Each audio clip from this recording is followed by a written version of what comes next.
भुवनेश्वर में traffic constable Subhasmita Sahu को निखोज घटना पारादीप कॉलेज एनसीसी आलुमिनी एसोसिएशन तरफ पारादीप आदर्श थाना दाबीपत्र प्रदान कर कनेस्टेबल शुभस्मिता साहू पारादीप कॉलेज जड़े पुरातन छात्री और से एनसीसी कैडर थे।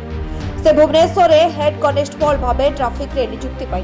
से गत सेप्टेम्बर 6 तारिख ठारू निखोज थिबा बेले तांको परिवार पक्षरु गत 7 तारिख रे भुवनेश्वर एक थाना रे अभियोग करा हेले ए पर्यंत तांकर कोनोसी संधान मिली नाही, जहां फल कनेस्टेबल शुभस्मिता बापा भांगी पड़ता बेले पारादीप कॉलेज एनसीसी आलुमिनी तरफ पारादीप कॉलेज टिकटरू एक रैली रे करी आसी पारादीप अतिरिक्त आरक्षी अधीक्षक एक दाबीपत्र प्रदान कर कनेस्टेबल शुभस्मिता को तुरंत खोजी बाहर करने पारादीप एनसीसी आलुमिनी तरफ दाबी नचेत आग को राजरास्ता को ओह्लैबे बोली पारादीप कॉलेज एनसीसी आलुमिनी तरफ चेतावनी दी। आमर पुरातन छात्री Paradip college 2018 batch pass out एवं से आमर NCC ex cadet C Bhubaneswar रे हेड कनेस्टेबल रे नियुक्ति थिला ट्रैफिक डिपार्टमेंट रे गत 6 सेप्टेम्बर ठारू से निखोज अछि।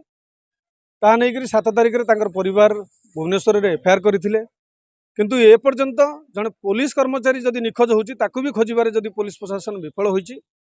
आमे पुलिस प्रशासन पाखरे दाबी रखिछु। आज गोटे रैली करिथिलु कॉलेज ठारू आरंभ करी एडिशनल एसपी को सम्मुख ऑफिस पर्यंत आसिक तांको एक दाबी पत्र दैछु जे तुरंत गोटे टीम गठन करा जाऊ।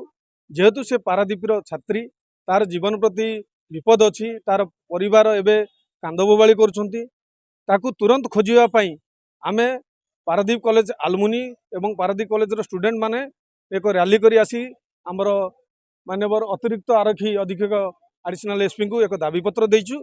जदि यही 2-3 दिन भितर ताको किछि पुलिस प्रशासन किछि साहाय्य न मिले ताहले आमे आगकू बहुत संख्या रे योगदान करी राजरास्ता को ओह्लैबू।